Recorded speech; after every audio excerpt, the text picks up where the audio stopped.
I'm going to say good morning. It's good afternoon here, but good morning to you. Good day, aside from having to talk to this guy. Which guy? You?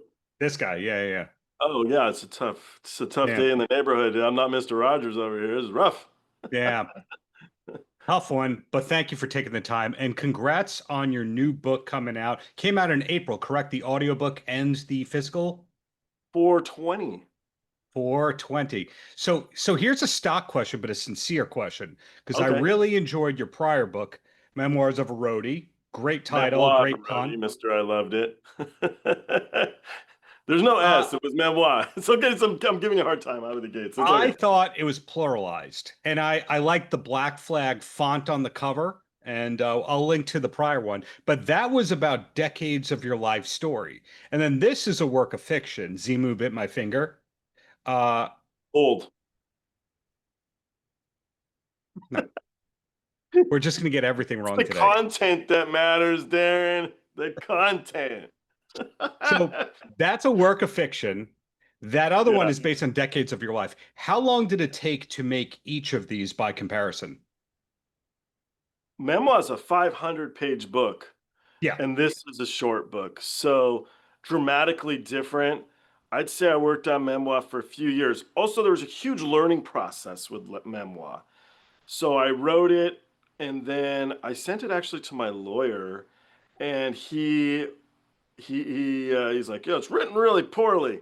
So I went back and I made it all like perfect. And then you might remember, but Michael Grace was kind of like my inspiration. I dedicated the Mr. book to him. Poltergeist himself. Yeah. Poltergeist, yeah, Michael co-wrote Poltergeist, right? And Cool World and Marked for Death and a bunch of cool stuff.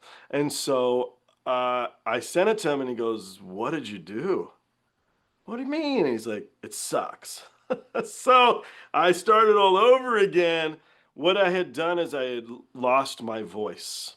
I had tried too hard to make it sound very literate, and so there was a huge learning process. I didn't really need to write the book that many times.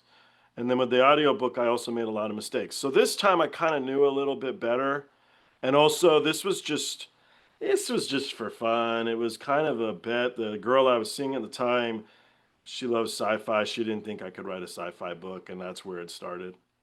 Well, if I can give you a compliment, adding to those complications right there, you were growing the Joel Rohde brand, the social media to over 100,000 followers. So it's not like you were sitting around doing nothing. You were doing that. The memorabilia business was growing, etc. So when you're doing memoir, I'm going to still call it memoirs, and you're going to call it memoir to Okay, be no problem. fancy.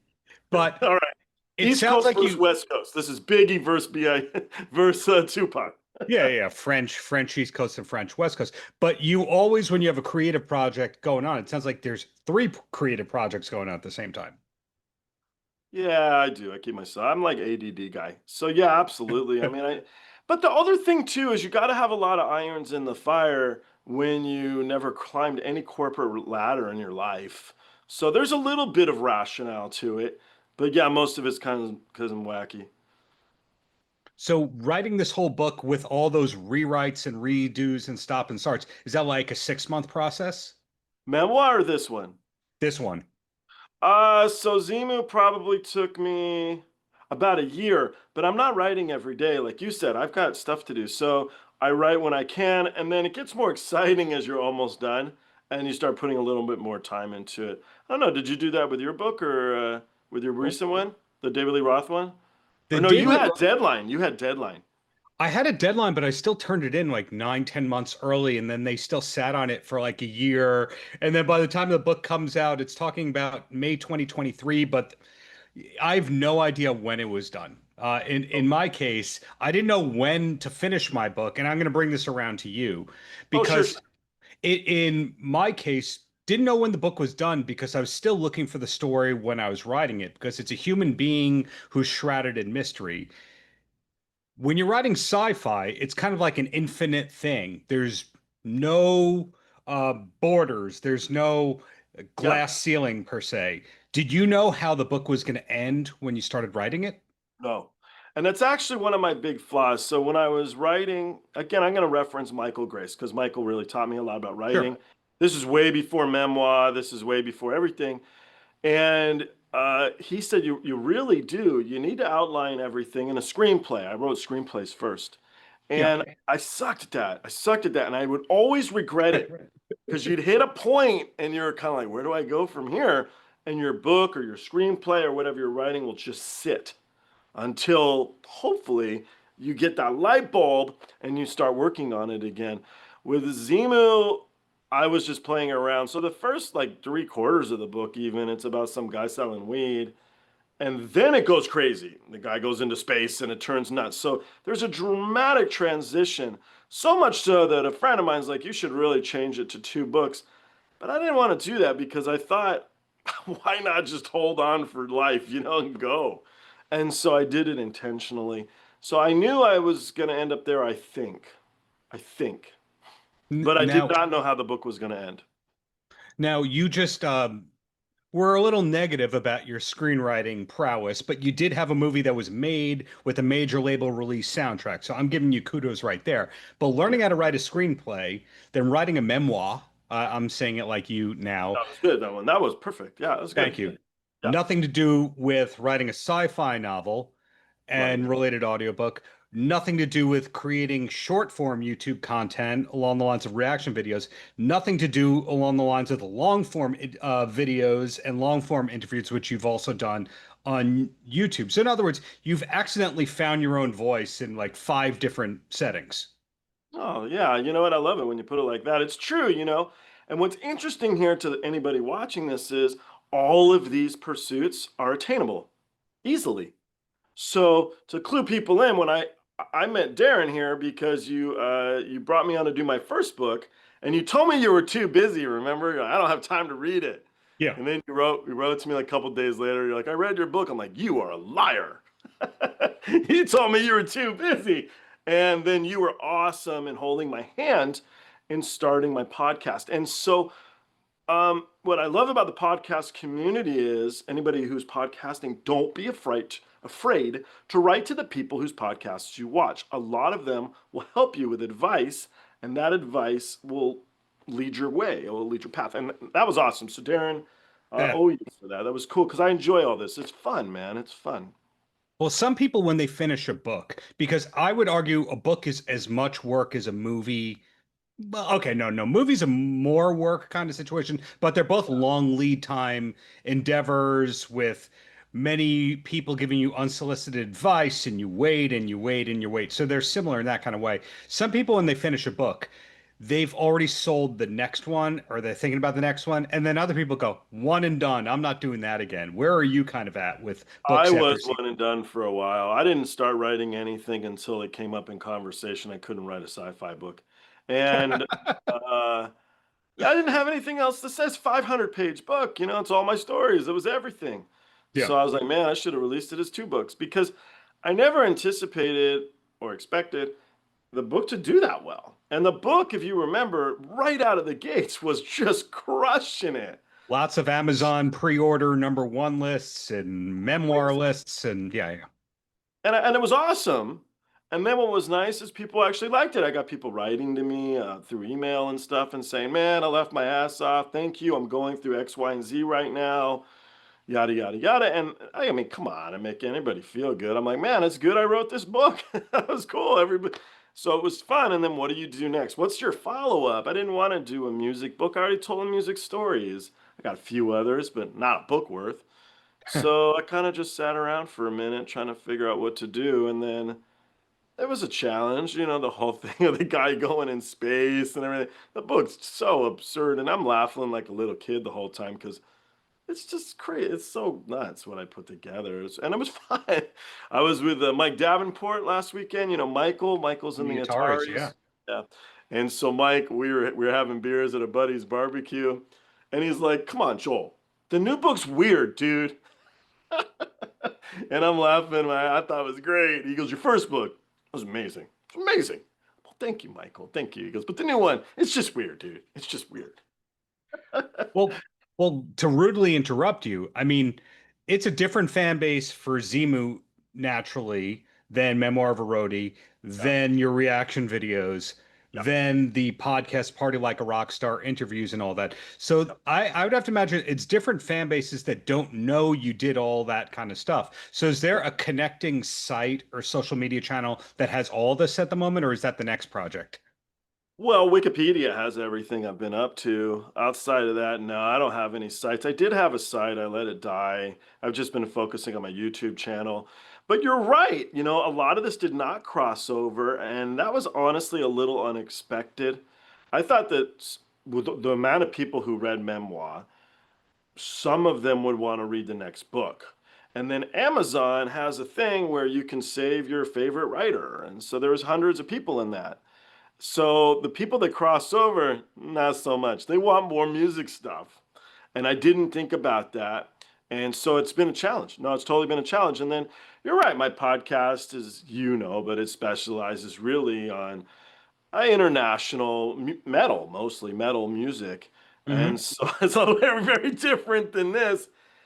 All of that, though, being said, in the movie and whatever other stuff you want to get into, I do this for me, man. If you like it, come for the ride. If you don't, that's cool. But I'm doing it because it keeps my brain active and it keeps me like I feel like I'm doing stuff with my life. So I'm not really doing any of this for other people. Even the channel, man. I do the channel because I like new music. And then people really like watching it.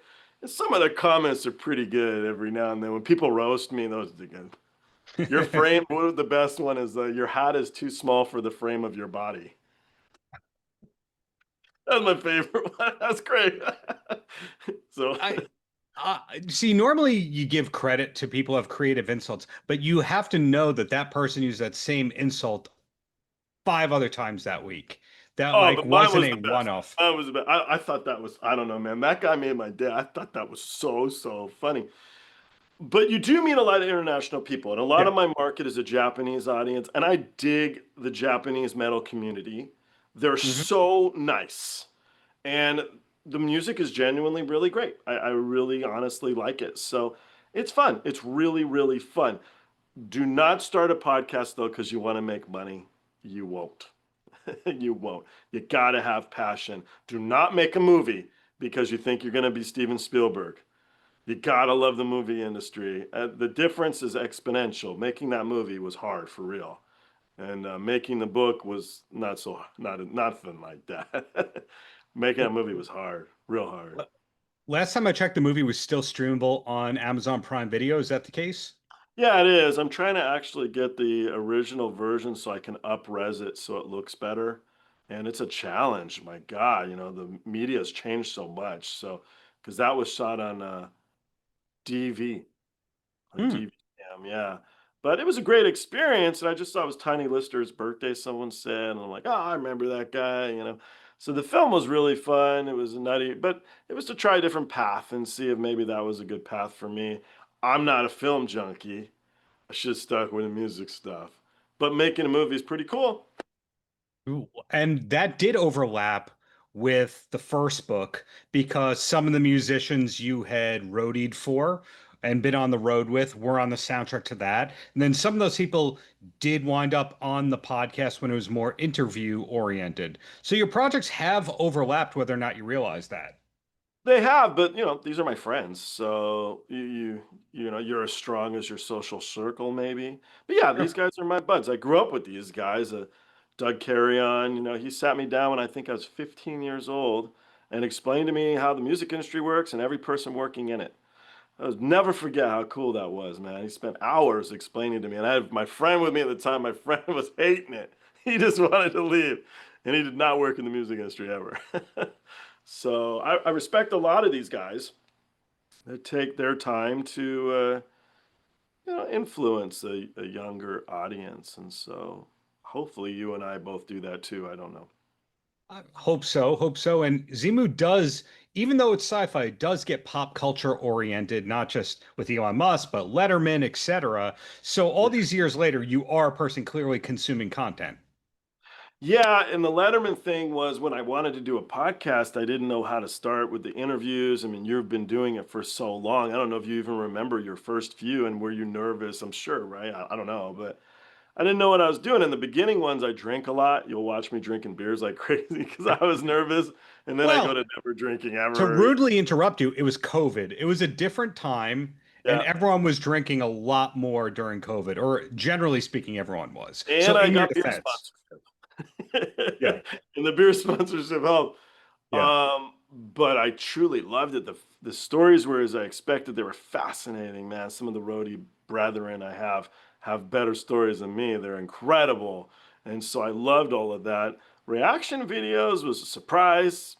I didn't quite understand why people cared what anybody else thinks. If I like a song, I like a song. And they've been fun. They've been fun because I'll watch some stuff and just be like, I don't know why I like that. I should be embarrassed because it's some pop garbage. But I'm like, but I totally dig it, you know? Yeah. And so it has been a fun ride. It's been good. I don't know what I'm gonna do next. I don't know if Xemu will continue on or not because it was just a bet. So do I keep doing sci-fi, or I might actually do a gig with the Ataris in Florida, and I was thinking about writing with that about that. So we'll see. A gig with them and their crew, or can you say more about that? I'm not totally sure yet. Yeah, I might help out at the gig, but the basic deal is I get a hotel room and I can party for the weekend. And so it was kind of like I might go do that gig. It's in Fort Lauderdale. It's coming up. So that sounds like Memoirs of a Roadie 2. And I'm pluralizing it now because there's more than one memoir theoretically, and not because I made a mistake and I make mistakes with the titles of your projects. But arguably, you should be able to do a second edition of that book if you really wanted, because there's stories left out. There's stuff that happened in the years after where you caught up with the people, Yeah. and there might be more work with bands. Well, for sure. I don't see myself touring again. One-offs is a little different than touring. And then I don't know. I wouldn't hire me for any of these guys. You know, it's been a long time. I wouldn't be very good at it. And then I'm financially secure. I don't really need to go back on the road. It's tough work. It really is. To do a one-off with friends, come on, you know, it'd be a bit of fun. So there's a big difference. As far as a second book, I don't have 500 pages of stories left for sure. But every now and then I'm talking to people and stuff comes up and I'm like, oh man, I should have put that in the book. That was great. I forgot about that. So there has been a few times where, yeah, it would have been fun. It would have been fun. There's that, but there's also the idea if you look at when you were first roadieing, did you start it, was it like 99, 2000? Sure, yes. I first started working in a recording studio, and that was for Billy Idol, Poison, and that was in '99. And hence the great CC DeVille bagel story that we, I believe, see in You that book. remember that? That Oh, guy yeah. liked bagels, man. It's funny you remember that. Yeah, he ate a lot of bagels. The guy ate like 8 bagels, Darren, with cream cheese. I mean, he's got taste. We know that by this It point in was a time. fine man. Yeah. But if you look at when you started helping out at studios and as a roadie, that was pre-social media. It So was totally pre-social media. It's actually my favorite part of the entire book of memoir is me eating Taco Bell with Keanu Reeves. That is my favorite book, a part of the book. And that's actually why I self-released it because I spoke to a guy named Tom DeSavia. Do you know Tom? I know the name, but not where he is. Great guy. And so he did a book with the guy from X, the singer of Oh, X. John Doe. Yeah. Yeah, with John Doe. And so DeSavia is like, dude, you're gonna have to get releases from all these people, or a big book, publisher's not gonna pick it up. And I'm like, oh shit. And I'm thinking in my head, what management person is gonna read about Keanu Reeves eating Taco Bell with some jackass, intern kid working for free at the recording studio? So that's where I totally changed everything, knowing I was gonna do it myself. And honestly, I liked that better. I love the independent road. It made me more, I think, positive about the whole project. And I never changed my mind back. I didn't. And when the book started doing really, really well, I did. I had people reach out to me from publishing companies, and I'm like, what do I need? What do I need you for now? I'm doing really well. What are you gonna do? And so I told them that. And then I actually had Amazon reach out to me directly about writing a favela. And I said to them, I don't know what a favela is. And the lady She was like, "Well, they have like one of the most popular books and bios right now on Amazon, and you have no idea what that is." I'm like, "Oh, don't hate," but I didn't. I didn't. So Well, it's short. I It's a think short story. Short story. I think you're talking about a novella, and the favela is You're like right. the crime family, poverty-stricken parts of Brazil. Am I wrong about that? No, you're absolutely correct. This is like the memoir versus memoirs. Yes. Actually, you know Yeah, where it comes from? It's not the favela, actually, in Brazil. I did art history in college. I was an art dealer for a lot of years, which you talked about briefly. And the best teacher I ever had was a guy named Ramon Favela. And so sometimes it pops in my head, but you're absolutely right. Yes. and then part of your book talks about being in Brazil with Guns N' Roses, which was a very relaxed, very easygoing scenario. Yeah. Yeah, we Very, just hung out at the pool the whole time. We weren't allowed to leave the hotel, me specifically, because I had got myself into trouble by going into a favela, like you said, intentionally. And that was not a smart thing to do. But nothing bad happened, but I got scolded. Yeah, I wasn't allowed to go back into the outside world. I just it stayed at the happens. pool with the guys from the Foo Fighters every day and the Papa Roach dudes and I, s- drink many, many, many, many Caparenas.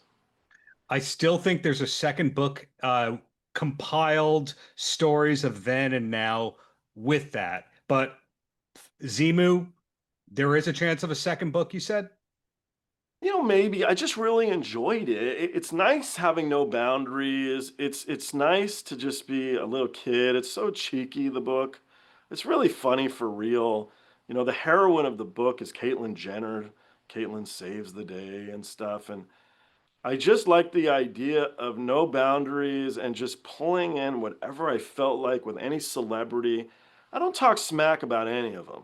I poke at them a little bit, you know, but nothing bad. Same with memoir. There's nothing in memoir that any rock star would ever be mad at me about. And as the book gained popularity, I was really proud of that. And what I felt was I had written a book that a lot of women could read. And women could tell their kids, hey, you know, to their daughter, hey, you can read this. It's not salacious, it's not nasty. That wasn't intentional, but it was kind of cool. And so I gained a big female audience, and I'm proud of that. I love that. I thought that was really, really neat. So Xenu is the same idea. I'm not really out to offend people. I'm out to, the idea is about, there are a few of these people in the book, if we were having a beer, they'd look at me like, you're a dick. And I'd laugh back and be like, yeah, yeah, yeah, I'll buy you a beer. And then we're cool. So, but it is funny.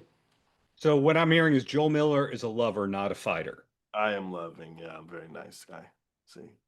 Well, down to the last two questions here. Oh, For the shoot. people that are trying to make tales of what you're up to and what's next, what's the best way to actually follow you online since that website is kind of nuked? Is it a link tree or does everything go to the YouTube? I still don't even know. YouTube, yeah, just the YouTube or I mean Joel Rody at Gmail, and it's not like it's tough to get a hold of me.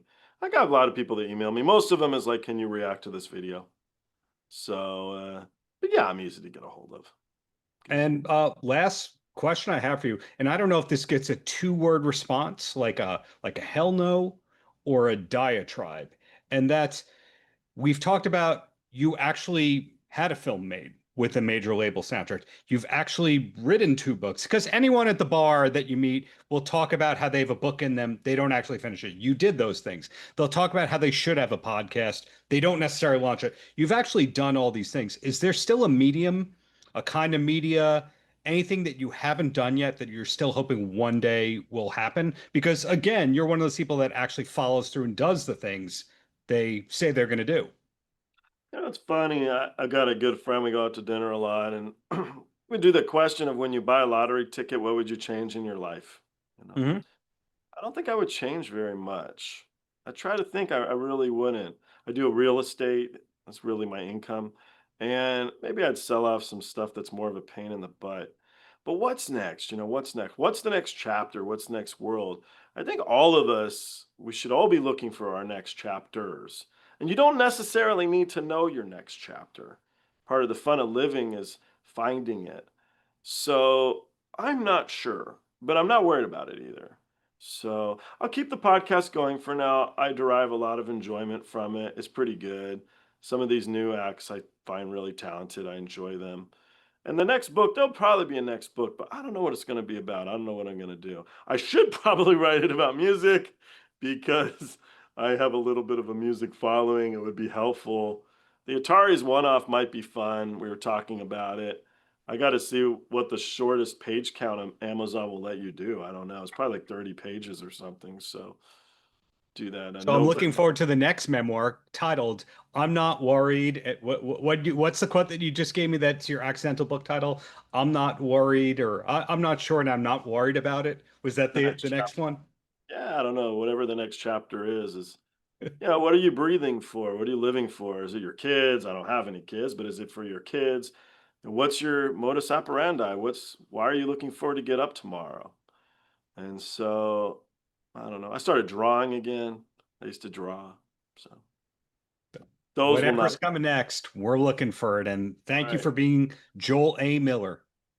Yeah, thank you, brother. I appreciate you. I really do. Paltrocast.